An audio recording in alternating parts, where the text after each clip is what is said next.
Functional medicine is gaining popularity, but with that comes a lot of conflicting perspectives. Whether you're a patient or a provider, our goal is to bring clarity and share practical ways functional medicine can actually be implemented. This podcast is for education only, not medical advice. Let's dive into this week's episode of Functional Medicine in Real Life. Welcome back to Functional Medicine in Real Life. I'm Sarah and I'm with Amy. We are both functional medicine providers at Waco Center for Functional Medicine. Today, we are going to talk about Epstein-Barr virus, or we call it EBV for short. So, for some people, they have EBV present for years. It stays dormant. It's not a problem. But a lot of times, we have patients where the EBV tends to reactivate or wake back up, and it causes symptoms of brain fog, fatigue. It can contribute to autoimmune conditions. So today we're going to talk a lot about what it is, why it reactivates, how to test for it, some different pearls on kind of what you can do in terms of trying for treatments, and everything that has to do with EBV. So, Sarah, whenever you have a patient come in and you find Epstein-Barr virus, how do you go about finding it, and when are you suspicious of it? Like, how does a patient know that they have reactivated Epstein-Barr virus? So some people come in and they've already heard about it, and so they want to be tested for it. But a lot of times people have never heard of it before, or they say like, "Well, I've never had mono." So Epstein-Barr virus is the virus that can cause mono. It's in the herpes family of viruses, I'll ask, "So have you ever had mono? Have you ever been sick in high school? Did you have strep? Did you have flu?" And so they'll be like, "Yeah, I mean, I had illnesses and whatever, but well, there was this one time that I was really sick for a few weeks, but it was fine and I recovered." Or they know, like, "No, I had mono." And so their symptoms are typically, fatigue, migrating joint pains, brain fog, muscle aches, or just like weird, random vague symptoms. And so whenever patients have those symptoms, I typically will test for Epstein-Barr. But when it comes back and it's positive or it shows it's reactivated, and I usually tell them, "So you've had mono in the past?" And they're like, about 50% of the patients are like, "I don't remember having Mhm. mono." And so the reality is that 95% of the adult population has been exposed to Epstein-Barr virus, whether we were officially diagnosed with it or not. We've usually either been exposed to it or have had it. Right. And so, um, a lot of times, mono or Epstein Barr and strep kind of travel together. Right. And so, if you had strep as a kid, well, you have a sore throat and you have a fever. So, they're going to swab you for strep and then you're positive. Well, they don't need to test you for mono. Same goes for flu too. I had flu and mono together in college. Yeah. So, they don't need to test you for mono Oh, you're because they sick. have a It's the flu. diagnosis. It's strep. Right. And so, or, they just think it's a viral thing. It's a viral thing. You'll get better, Well, your mama rest, wouldn't even take fluids. you to the doctor. Right, right. Rest fluids, you'll be fine. And so when it becomes a problem is later on in life as we are stressed out and we're not sleeping and we're not eating, or there's a really stressful event that happened Mhm. that can then suppress the immune system, which then can allow this virus to reactivate. So it's kind, and I explain it to people a lot. It's kind of like the chickenpox virus. They're actually kind of cousins. Um, and so a lot of times people get chickenpox as a kid later on in life. So that virus stays dormant in the spinal column later on in life when there's a stressor or they get sick with something. That virus then reactivates and then they get shingles. Mhm. But that's obvious. You have a Right. rash, you have pain. Epstein Barr, when it reactivates, you have brain fog and fatigue and muscle aches. And what does that look like? Well, it just looks like you're getting older. So patients go to their doctor and they're like, "I'm tired all the time and I'm this and I'm that." And their doctor's like, "Well, welcome to your 40s or your late 30s, like this is just aging." And so those are kind of the things that typically will lead me to that. Yeah. And what I am loving though is that I'm getting more patients who went to their doctors because they felt all those things and they are starting to actually check for it some. So I'll have patients come to me and say, "My doctor told me I have, reactivated Epstein Barr, but they don't know what to do Right.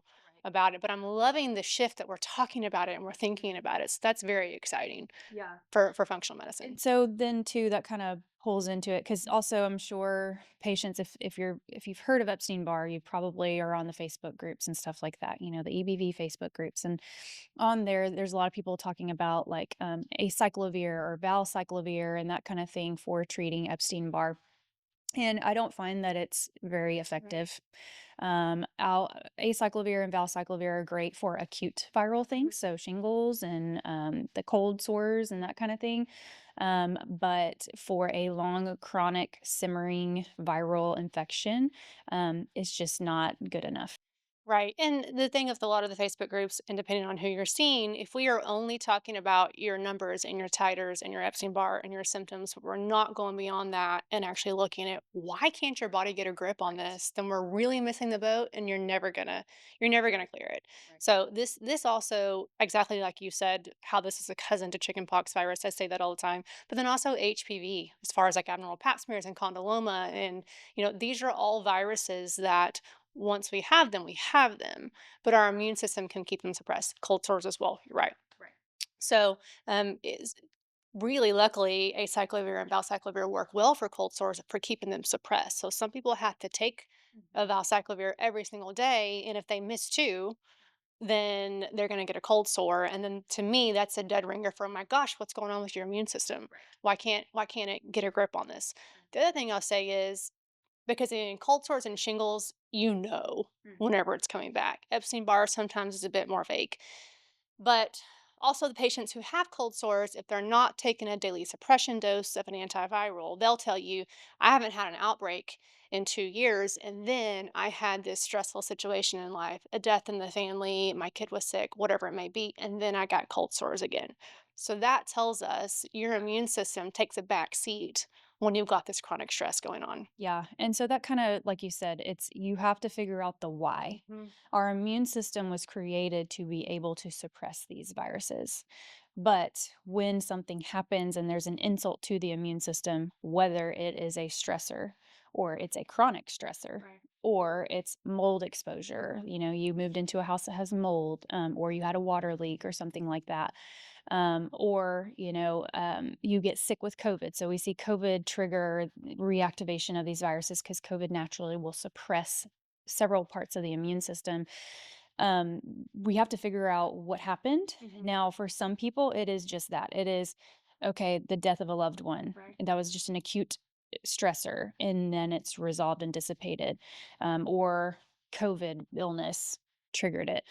Now, for other people who are living in a chronic state of stress, or they're living in mold, Mhm. or they're not eating enough, that is a source of stress. Yeah. Malnutrition, not getting enough nourishment, these people don't get better. Mhm. So again, I actually had a patient this week say, I was on the Epstein-Barr Facebook group, and a lot of those people just seem to have the mentality that they're just not going to get better and they're going to have to live with this for the rest of their life. And I said, well, if that's the case, then they haven't figured out the true trigger and why this is going on in the first place. Also, get off that Facebook group because Right. that negativity is not good. Toxic. It's just not good for you. Yeah, and same thing, this is where history comes into play too, because your immune system, I think of the immune system as like a mother, and she can hold it all together until she can't. Until she loses her shit. Yes, and it may be that you complaining about using your nose spray, your child complaining about using their nose spray is like just made you throw the nose spray against the wall. Maybe I've done that once, maybe I haven't, I don't know.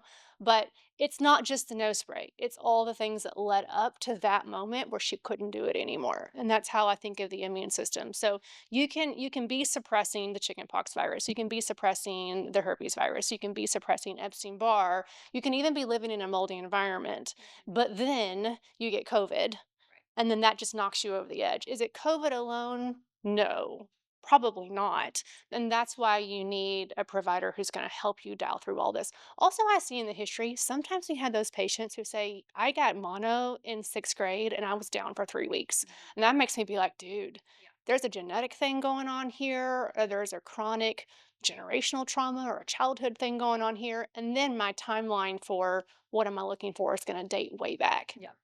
Right. Like if you weren't able to bounce back, As a kid. quickly, then something was going on. And I would say usually what we see is either there was some traumas and that kind of thing, or it's a kid who was overcommitted and over involved and overextended, because a lot of times we'll get on the history forms like, I had a great childhood. My parents were great. Like I'm very close with them and that kind of thing.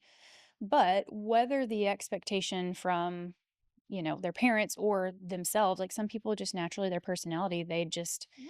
expect a lot out of themselves, or They wanted to be involved in everything. They wanted to do it all. They're kind of that perfectionist and that kind of thing. And that burning the candle at both ends and pushing themselves and constantly striving for that perfection and never really resting Yeah. is what then affects the immune system for that to be really severe. And those patterns don't often change until the body is like, yeah, we're just this is not going to work anymore. We often talk about like the check engine lights, like you have check engine lights on your car that comes up. And a lot of times if we ignore them long enough, I think I have a check engine light on my car right now. I am shocked. Whatever. Um, eventually the engine is going to fall out and be down the highway somewhere and the car is not going to work anymore. And you're Your gonna be body's going to like, force you to "Oh, stop. this is so inconvenient." And I'm gonna be like, "Sarah, we've been talking about this for a while." Hey, you know what? It's okay. Well, I Yeah. have a plan. It shouldn't fall out though. I mean, it might stop, but it shouldn't fall out. No, it was funny the other day. I'm terrible too about gas, getting gas in my car. Yeah. And so I was picking up my daughter and they did this new construction thing and we were stopped for literally 30 minutes and Mhm. it was on the low. And I'm like, oh crap, I hope we don't run out of Just when you gas turn your car off while you're saying that. in this line. I was like, we might have to put, I was like, well, the good news is there's two cops right there. They can push us. But, anyways, side point. I'm sure they'd love to push you down the construction zone. Yeah. Well, thankfully it didn't happen. We survived. Um, all that to say, if you ignore your check engine lights like Mhm. I do for your physical body, your body will stop you at some point. I mean, our body has these innate ways of getting our attention and making us slow down. And this is where those learned patterns and learned behaviors, like if we were talking about just undersleeping, under eating, overcommitment, that is a very, I mean, there are lots of other reasons why you can have chronic Epstein Barr. But if we're just focusing on those things, you might not even recognize it because it's what you've done your entire life. And you think to yourself, well, why can't I do it anymore? But you got to think about, what does your body feel? So if your nervous system is blind and deaf and it has no thoughts, it only feels, but if it feels you not getting enough sleep at night because you're rolling into bed late from all your commitments and catching up on stuff, and then you're waking up early. And then, of course, the first thing you have is caffeine, right? So you're immediately getting that cortisol rush, that caffeine spike, but then also you don't have any food on your belly. Well, that's basically the same as waking up and running from an axe murderer without having been fed breakfast. Yeah. And if you're doing that every single day for 30 and 40 years, you've heard of fight or flight versus rest digest. So the nervous or sorry, the immune system is part of that rest digest. So if you're waking up every morning and you're running for your life, then at some point we turn off that desire or that need to put our energy towards living to be 100, which is what the immune system is. right. And that kind of brings up a good point too about like healing. And so the people who, they're like, I used to could handle all these things and now I can't handle anything.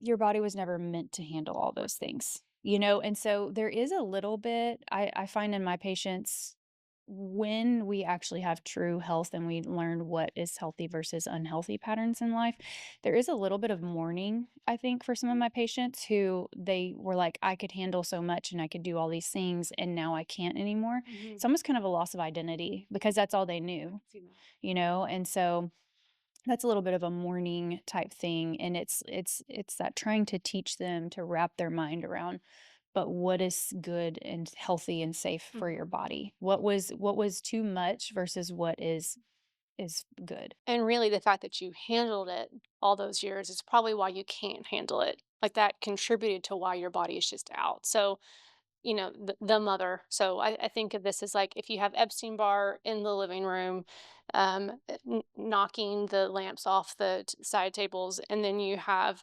um, the herpes virus in the bedroom, jumping on the bed, and then you have another virus in the other room. Mama can only attend to so much chaos at one time, and so the more we have stacked up against us, the less she's going to be able to tend to everything. So And then mama's gonna have a breakdown, and it's just not good. exactly. You're always so good at those analogies. I'm like, I would butcher it. Yeah, well, but I mean, but then you think of this as because, and I know this from experience, 'cause when I first started practicing, I tried to chase Epstein Barr down with ivermectin and the cat's claw and the L-lysine and all the things, and you're like, why doesn't it budge? Because we have not figured out why mama can't. essentially. So, some people, like we talked about already, it's diet and lifestyle. And by diet, we usually mean not enough. Right. So Rarely is it eating enough. right, exactly. We're not getting in enough nutrition. Yeah. It's not necessarily, sometimes it's clean it up, but usually it's we're not getting enough and not consistently enough. So, essentially, a macronutrient deficiency. Right. Yeah, because we get patients all the time coming in saying like, "Oh yeah, I eat great. I eat super clean, non-toxic, blah blah blah." And I'm like, "Okay, that's great, but what are you eating? Mhm. Like, how much are you eating? Like I could, if you're eating 600 calories and it's super clean, non-toxic, organic, It's still 600 calories. right? I Yeah, would prefer you to eat, 2,000. toxic, non-organic, 2,000 calories a day over organic, non-toxic, And you'll get 600. butchered for saying that if the wrong person catches wind of this podcast. But in clinical practice, it's true. I'd rather you eat than not eat. I know fasting, blah, blah, blah, but the right nervous system and the right adrenal situation can handle fasting, but mama can't. The mama who's dealing with all the viruses and all the stress and all of the chaos, if you're adding fasting on top of that, you're probably just adding Stress. stress to the body because then it has to figure out, okay, now how do I run on nothing? Right. So generally, you're going to do better to eat versus not eat. Right. And, that kind of brings up, you had reminded me about a patient who they had Epstein-Barr and, taking all the herbs and all the things. And it's like, why isn't it getting better? Why am I not feeling better? And so I'm like, okay, let's just break it down to the basics. Let's talk about what you're eating in a day. And it was like she was eating 800 calories a day. And I'm like, this is why. You're taking all the herbs and the supplements and all the things, but if you aren't going to eat more, like if you're not going to get enough in your body, Mhm. um, your body doesn't have the building blocks it needs in order to heal. So then she did tweak her diet, she started eating more. Lo and behold, numbers start getting better. Look at that body fixing itself. Right. And so that's the thing. Again, we talk about all the time. The body knows how to heal itself. And what it's doing is intentional to save your life. So if it's choosing to put your immune system on the back burner, it's because it feels like something else is more important. Right. Like heart beating Right. and Right. brain Exactly. function. Although it's not going to spend too much on the brain because that's why you have brain fog and you can't remember things and things like that if you're not At getting some point, you got to make budget cuts if you don't have enough coming in. So, right. And, I personally had reactivated Epstein Barr several years ago. Mine was triggered by the loss of a friendship. And for me, it was like an abrupt, one day I was fine. Then like a week later, I was like, just tired. I mean, for me, it felt like a wire bristle brush. Someone was taking a wire bristle brush and scrubbing my muscles. When I would get it up in the morning, it took everything I had just to get the kids ready and out the door. I was tired all the time, and so, I used herbs and things like that and kind of had to process through the loss of that mhm. friendship, and, um, for me, I couldn't gain weight, like, no matter what I ate, like, I couldn't put weight on. It was weird. But now I will feel some of those feelings of Epstein-Barr kinda come back if I'm not taking care of the basics. Yeah. So if I'm not eating enough, getting enough sleep, drinking enough water, if I'm too stressed, like, I will start to feel Mhm. that come back. And so that's what I remind myself or remind my patients is, like, this is you're gonna always have look, we can get the numbers lower, that's the goal, Yeah. so that hopefully it won't come back and reactivate again, but you're still gonna have presence of this virus. Right. Now you need to do the non-negotiables and take care of your body. And so whenever that happens, if I'm not getting enough of whichever thing, once I kind of correct it, the symptoms go away, Yeah. you know? And we do use, so I know I said, I would throw these things at it and didn't see the numbers go down. We still throw those things at it. We still use antivirals. We still use immune support. We still use all the things because we're trying to take some of the to do items off of mama's to do list so that she can get her Right. crap together and figure it all out. But we don't want to have to live on them. We want to give her the tools that she needs to be able to do it on her own. So, So the resources that we're utilizing would be like a cleaning lady and like yes, great. I love it. Grocery delivery. Oh, a chef. That would be great. If I win the lottery, that's the first thing I'm doing. you know what? I guess you could kind of consider so we've been doing the factor meals. Mhm. So that's you can kind of consider that as like a chef, I think It's so. really Yeah. easy, And just that pop has it in the taken microwave. something off of your list and thus given you more capacity to handle everything else in life. Right. So, what would be some more like acute, not necessarily genetic, not necessarily childhood, not necessarily overcommitment type thing? She's sleeping well, she's eating well, but she has reactivation and she can't get a hold of it. Where would you look there? Um, so, I look at other things like virus wise, like, so there's other viruses like cytomegalovirus, Lyme, Mhm. COVID, spike protein. So spike protein is a big one. Mycoplasma. Mhm. So mycoplasma bacteria, it's an atypical type bacteria. A lot of times it causes walking pneumonia. So oftentimes too, in my history taking initially, I'll ask like, have you ever had bronchitis? Or if you get sick, does it seem to settle in your chest? Mhm. Have you ever had pneumonia? Have you ever had walking pneumonia? And if the answer is yes, then I will often check a mycoplasma titer as well. And if those titers are elevated, you basically know that there's still some of that bacteria present Straining in the the immune tissues. system. Yeah. And the thing is that we treat these differently than we treat viruses. So we treat mycoplasma with different herbs and things like that than we do a viral Mhm. presence. We treat spike protein differently than we treat something that's viral. And so we have to kind of cast a wide net, or let's say maybe I didn't check mycoplasma initially, but we're not kind of getting budging with the Epstein-Barr, and they're sleeping fine and all that kind of stuff. It's like, okay, let's go back to the drawing board. What are we missing here? So then I'll add on some of those things, but also environmental exposures, mold. Mold is a huge trigger for Epstein-Barr. Another thing too that actually I've had a few adults be high on is like the strep titers. So like pandas. I don't know if y'all are familiar with that, but we did a podcast on pandas. So that strep bacteria too can be present in the gut. So those are kind of some other things, as if they're eating good and sleep is good, stress is good, that can be present. So Yeah. So again, if you're not thinking about all of those things and you're just trying to chase Epstein-Barr with antivirals that are specific for Epstein-Barr, you are going to probably live with it. The hidden things that I think of when we're like, okay, well, if it's not mycoplasma, it's not a chronic viral illness, otherwise, it's not mold. She's sleeping, she's eating, her stress is low. But is there a chronic toxic relationship, whether that's in marriage, whether that's even a work, like a toxic boss, a toxic relationship with at work? And those are things that we also kind of can somewhat adapt to or think we adapt to because we get used to it, but we're constantly not being fulfilled or we're constantly being cut down.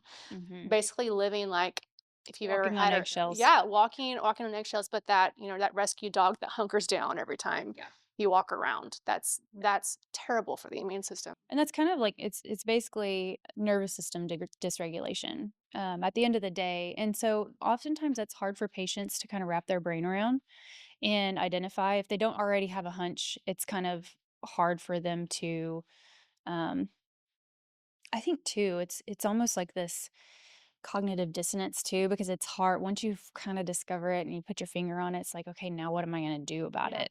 And that's hard. it's well, it's hard because it's not, "Oh, here's my one action item that's gonna fix it." It's also not in black and white that we can check it on a test and says, "Oh, this test says you have a chronic or a toxic relationship." Right. Yeah. It's much deeper and pulling up patterns, and again, it's that checking back in with your nervous system. How do you feel? Do you feel anxious? Does your chest feel tight? Do you feel like you have to, do you feel pressure in your throat or your shoulders to your ears? Like how do you feel? And if Yeah. that's the case, if you're feeling that way more at work, then when you get in your car to leave to go home, you're like, oh, you know, Mhm. that's not good. Yeah. And maybe it's not a toxic work environment. Maybe it's the workload, or maybe it's something else. Or if it's like work is fine. And then once you get home, then you feel that way. Right. It's like, okay, Yeah. now what? What's going on? Or work is work because work is work, but then you have to go home and do another work while you feel like everyone else in your family is chilling and you're the one who's still working. I did that whenever Caleb was like when my son was probably 1. Also, I was on a birth control at the time that I think was largely contributing to overwhelm and anxiety. The workday would be over, 5 o'clock would come, and I'd be like, "Oh, work's over." And then I'd have that realization of, "Oh, work's over. Now I have to go home." So, but if you're living with that, and that was kind of a phase of life, I got out of all of that. But if you're living with that for years and years and years, that's going to be an issue. It also it also requires a bit of vulnerability to be able to say that. Like, I am not incredibly fulfilled in my marriage, or I'm not incredibly fulfilled in my work environment. Mhm. It's kind of like admitting like a fault in a way. I personally struggle with that sometimes with saying like maybe things aren't as pretty as they seem. So that's probably why it's hard for patients to chew on to. Yeah, because it's hard to address, and then also it's like, what does that look like? There's no recipe, you don't, and also if it's due to another person, if another person's involved, you can't control them. Right. You can't control how they're going to respond. But that is where we recommend therapy because I am not a therapist. Yes, yes. But again, if you're trying to get a hold of Epstein-Barr or any kind of chronic viral illness, and we're not talking about those things, we're really missing a huge opportunity to get you better. Right. So, going over testing, because a lot of times people ask about testing. So again, kind of symptoms. If you are tired, achy, also I see suppressed white blood count. So patients who have kind of like a chronic white blood cell suppression, chronic viral infections like Epstein-Barr can be a culprit, or even spike protein and things like that. Random fevers, I see that sometimes kind of causing the immune system to go haywire. Again, joint pains, autoimmune diseases, things like that. The tests that we do, we do the titer level. So you have The whole panel. the full panel. So you need to have an early antigen. If you do not have an early antigen, you cannot tell if it's been reactivated or not. So, depending on the lab, they may or may not have an early antigen in their EBV panel. So, like clinical pathology laboratory, where we are, their EBV panel has the early antigen. Quest Diagnostics does not. You have to add on the Epstein-Barr early antigen. And so the one, for instance, that Quest Diagnostics has without the early antigen, is just looking at some of the other IgG levels and things like that. And those can be elevated and they can be really high. So usually the cutoff is like greater than 750. So like that means they stop counting at 750. So if your result says greater than 750, that means like we don't even know how high it is. It could be 1,000, could be 1,500, could be 800. We don't know. Same thing with like early antigen. Usually for our lab, the cutoff is 150. So if it's greater than 150, we don't know how high it is. So that to me, when I see that pattern, I'm like, okay, this has probably been going on for a really long time. That immune Mhm. system is wrecked. This might take a while to reverse. And that's not to say like doom and gloom. Like, let's say that's what your scenario is. Like, don't take that as like oh my gosh, I'm never going to get better. It's just like, okay, take that as a clue Yeah. to work backwards and think, okay, how long has this been going on and what might be contributing to the reason why it's so high? It's also a little bit exciting because if your Epstein-Barr numbers are that high, Yeah. you're gonna get some rapid relief if we Mhm. can suppress the virus with the antivirals and the immune system support.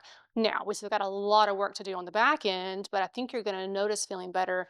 These are people who you start on that first protocol and you're like, I do feel a lot better. Yeah. We don't want you to live there on the antivirals Mhm. constantly, but I do think they're gonna feel better. Now, if they're like mildly elevated, like they're Yeah. definitely elevated, but not wow elevated, Mhm. to me, that gives me just more of an insight into the immune system. Epstein-Barr might not be the number one reason why Right. they feel the way they feel, but clearly the immune system is having a hard time chewing on everything that they're dealing with. Right. Yeah. So if I see like an early antigen of like, 20 or 19 or, it's like, it's not crazy high. I'm like, okay, this may not be the primary thing But the that's immune the issue. system is where I'm going to keep looking. Right. Right. So we might kind of look at other things. But as far as like other than looking at, lifestyle, making sure nutrition is good and that kind of thing, as far as like what we use, we like to use ivermectin a lot and, you can use other antiviral herbs, like she said, like cat's claw, lysine, those kinds of things. Um, but oftentimes you're on a regimen for a while, Mhm. not 7 months, sorry, like 3 or 4 months, depending, and looking for improvement. But, a lot of times people want to kind of DIY it. And you can, that's totally fine if you order the lab on your own and you're trying to kind of treat it yourself.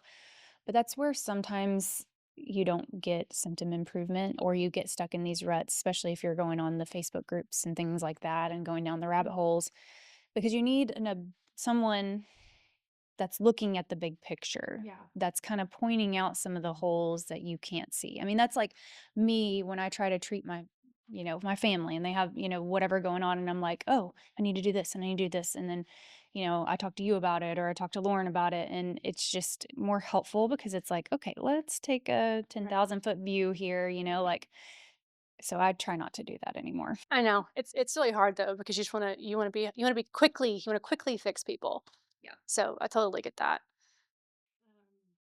Yeah. So, I mean, as far as again, I'm in those Epstein-Barr groups because 'cause I'm like, I might learn something and things like that." But then I think a lot of times people just need to, like, pause and take a step back if it makes them feel more overwhelmed. Other thing that I'll say too, though, is, and I've said this before, we have to fight fire with fire, right? So if we have non negotiables, if we have a situation where, I mean, I think a death in the family or like grieving is probably the best example because you cannot rush that. You cannot speed that up. So if you're dealing with a death in the family or a big grief thing that's going to last a long time, or I've had patients with special need kids, that's going to be kind of a long standing stressor for them. We might actually pulse dose you on antivirals or pulse dose you on ivermectin, where you're taking it 1 week every month or 1 month every year or something. But we have to be realistic about, okay, we're still going to work on the things that we know to work on, make sure we're hitting the basic things, eating enough, sleeping enough, get moments of peace when we can. But if we have this chronic stressor, we might actually have to embrace that we're going to have to revisit this Mhm. several times Yeah. or kind of even stay on something for maintenance. Yeah, and a few common questions that I get is, I have EBV that's reactivated. Am I contagious? And the answer is no. You were contagious when you first had mono, Mhm. however many years ago, but when your EBV is reactivated, you are not currently contagious. And then another one is, can I still exercise if I have Epstein Barr? And I'm like, well, most people that have Epstein Barr, they don't have the energy to Mhm. exercise. But oftentimes it's like, okay, if you have the energy to exercise, I want you doing things like walking or yoga or Yeah. things that's calming to the body and calming to the nervous system. We're not doing hit Nope. exercises. We're not running a marathon. Your body will sense that as stress. When the body's already depleted, trying to push it farther, by running or lifting 300 pounds or whatever is just going to push it over the edge. Yeah. I actually talked to someone, one of our friends who's also your patient, who's dealt with. Oftentimes, we see these co-infections. Like she has kind of Lyme. She's kind of hangs around with some Lyme symptoms and some Epstein-Barr symptoms. And we were talking recently, and she said Sarah finally convinced me to stop working out for a little while, and I felt better than I've ever felt. It's like my body can finally catch up. But she flies by the night, like burns both into the candles, constantly going, you know what I'm talking about.